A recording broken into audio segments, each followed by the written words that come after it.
juga hendak memprovokasi, memecah belah persatuan bangsa, anak bangsa dan Majapahit. Ini menyatu, Bang. Karena di dalam dirinya Prabowo, di dalam tubuh dirinya Prabowo itu mengalir darah Galuh Pajajaran, Bang. Wow.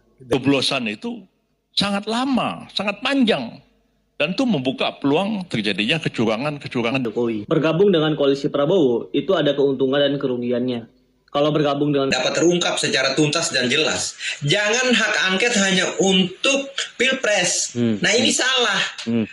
Video ini akan diulangi lagi, kita akan mencoblos ulang. Malahan aku makin yakin Pak Prabowo akan menang lebih melejit, mungkin di angka 67. Memang Pak Jokowi memiliki hubungan yang kurang bagus atau kurang harmonis dengan partainya.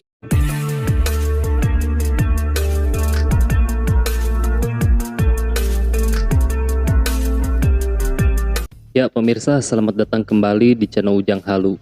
Kali ini kita menuju ke akun channelnya Sahlan Kokasinta ya. Ada updatean terbaru nih videonya. Oke, judulnya keuntungan dan kerugian partai pengusung Anies kalau bergabung ke Prabowo. Oke, coba-coba kita langsung mainkan saja ya, biar kita tahu nih maksud dari judulnya ini gimana. Ini Gatot sangat sibuk ini terkait dengan hak angket. Angket atau angkot ya? Angket, Pak. Tapi kayaknya ada banyak juga orang salah ngomong angkot ya. Ya.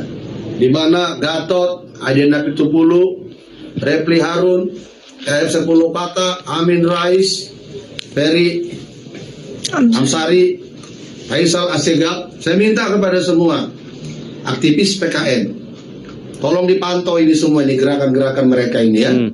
Jikalau ada diduga hendak memprovokasi, memecah belah persatuan bangsa, anak bangsa, saya minta nanti pengacara dampingi saya, kita laporkan di Mabes Polri atau di Polda Metro Jaya, atau di mana lotus delictinya dia melakukan kata-kata itu, ya.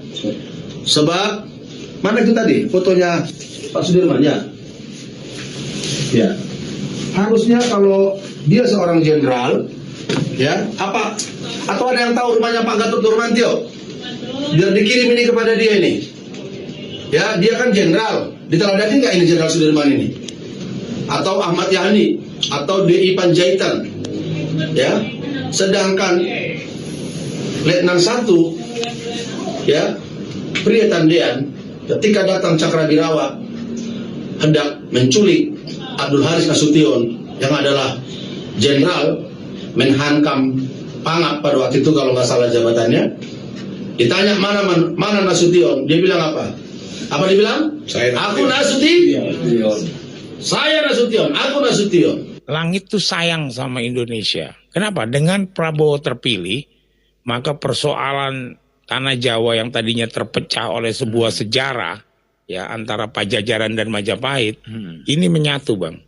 Karena di dalam dirinya Prabowo, di dalam tubuh dirinya Prabowo itu mengalir darah Galuh Pajajaran, Bang.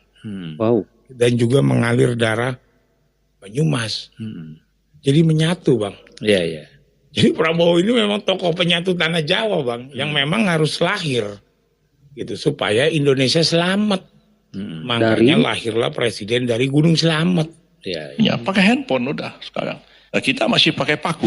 Cara kita menghitung hasil coblosan itu sangat lama. Sistem pemilu kita ini yang seperti apa yang idealnya? Ya, kami kan sebenarnya dari tahun 99, 98 sebelum pemilu 99 sudah menghendaki pemilu kita itu dengan sistem distrik sebenarnya. Cuman saya sama Pak Arya saja yang ngotot begitu, yang lain nggak ada yang setuju. Nah, sekarang ini dengan sistem proporsional terbuka seperti sekarang kan sudah kita lihat hasilnya. Dan dari pemilu ke pemilu, ya, cara kita menghitung hasil coblosan itu sangat lama, sangat panjang. Dan itu membuka peluang terjadinya kecurangan-kecurangan di mana-mana. Dan itu sudah kita ketahui semua kok hal seperti itu. Nah, mengapa kita tidak misalnya belajar pada negara tetangga kita sendiri, ya. Malaysia sejak awal menerapkan sistem distrik. Filipina sistem proporsional, tapi sudah digital pemilunya, pakai handphone udah sekarang. Pendidikan orang Filipina rata-rata sama aja pendidikan kayak orang Indonesia juga. Tapi pemilik melaksanakan itu tanpa banyak masalah dan pilpresnya juga berjalan baik. pemilunya juga berjalan baik, kita masih pakai paku, nyoblos juga di kotak-kotak suara. Nah, apa kita tidak terpikir untuk memperbaiki sistem pemilu kita ini supaya tidak biaya tinggi, tidak terjadi suap menyuap, tidak menjadi sogok menyogok. Nah, termasuk juga tadi yang sudah dapat kursi berapa? Uang sogoknya, yang sogok siapa? Pemilihnya yang disogok, KPPS-nya sogok, atau KPU-nya yang sogok? Berita hari ini, MK kabulkan gugatan soal ambang batas parlemen 4%, perintahkan revisi UU Pemilu. Nah, buat yang belum tahu, ambang batas parlemen atau parliamentary threshold itu tuh adalah suara minimal yang mesti lo capai supaya lo bisa masuk ke DPR. Nah, hal ini tuh digugat sama Perludem, soalnya menurut mereka ini bisa mengakibatkan hilangnya suara rakyat. Jadinya kalau misalnya dia harusnya dapat kursi DPR, jadi nggak dapat gara-gara dia nggak lolos parliamentary threshold.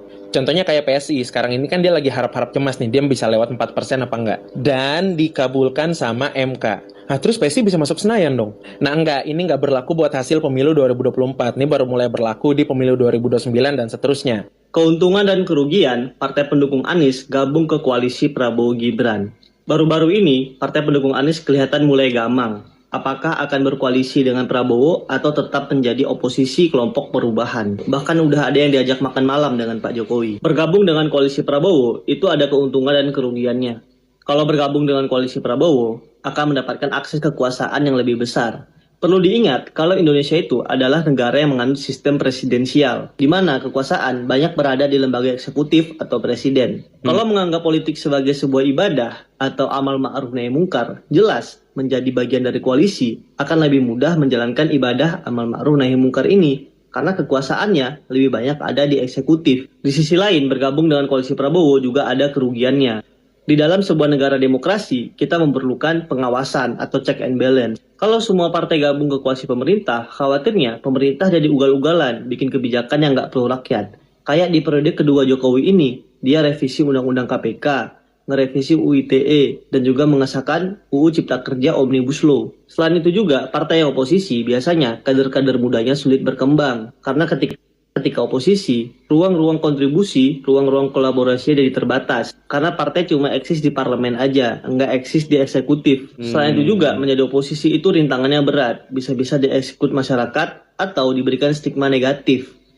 Kalau kelompok kanan dikatakan sebagai orang radikal, kalau orang kiri dikatain komunis. Sulit.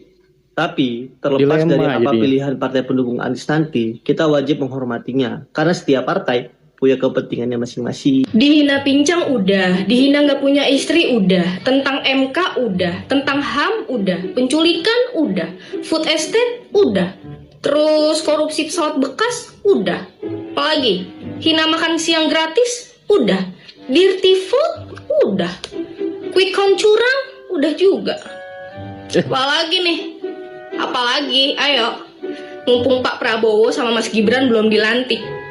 Apalagi mau ngajak 2 putaran, seri aja nggak mampu. Oh ya, kemarin kan udah diulang tuh ya, sempat ada pengulangan di beberapa TPS. Gimana rasanya kalah kedua kali? Saya sepakat dengan usulan Prof. Yusril yang mendukung hak angket.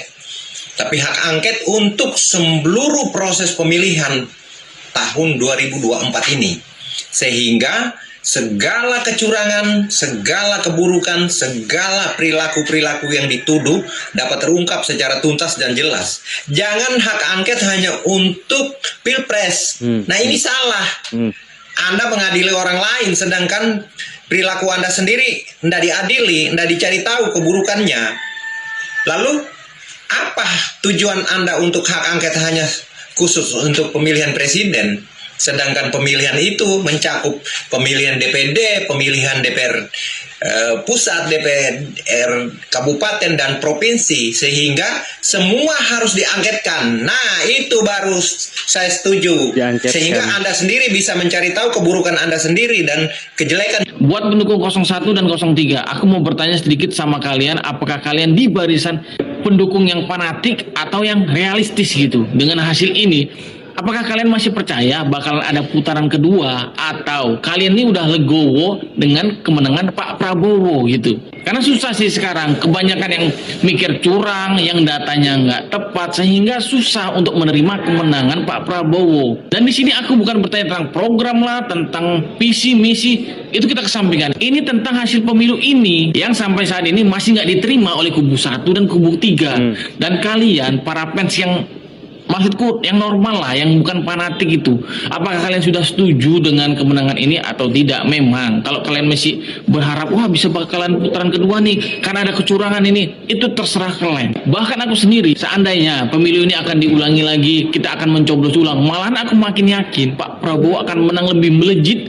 mungkin di angka 67, 68. Karena apa? Banyak juga fans-fans dari 1 atau 3 ini yang udah sadar gitu. Kenapa nggak nerima? Ya, udah sadar. Maksudku udahlah cukup.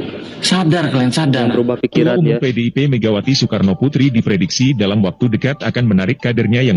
Halo guys, izin state dulu ini video. Di video ini mengatakan ketua partainya Pak Jokowi sebelumnya mau menarik mundur semua kader mereka yang ada di kabinet Pak Jokowi. Padahal jelas kita tahu, menteri itu bekerja untuk kemajuan bangsa ini, bekerja untuk rakyat Indonesia, tapi di bawah pemerintahan Pak Jokowi. Dan jelas kita tahu mereka bukan bekerja di perusahaan mebel Pak Jokowi.